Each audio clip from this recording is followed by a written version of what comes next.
Les experts ont observé des êtres violents et en colère quittant le Vatican après l'ouverture du portail, ce qui est inquiétant pour nous. Le Vatican a choqué les gens en diffusant en direct un portail prétendument jamais ouvert auparavant à la basilique Saint-Pierre le jour de Noël.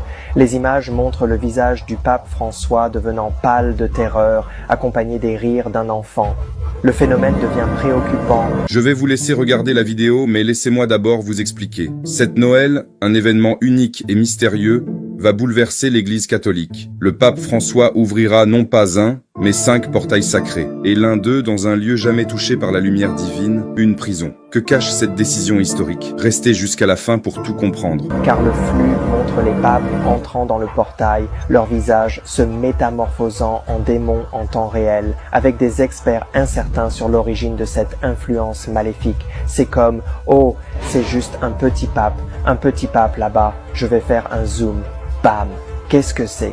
La basilique Saint-Pierre est célèbre pour avoir été le lieu d'inhumation de papes considérés comme maléfiques et violents, dont les esprits, auparavant enfermés, sont apparemment libérés par le pape François. Et 2025 pourrait être notre dernière année. Le pape pourrait simplement agir pour le jubilé sans que cela ne représente un problème majeur. Imaginez, une prison, lieu de punition et de réclusion, devient un point de passage sacré. Que signifie cette initiative du pape? Laissez vos réflexions en commentaire.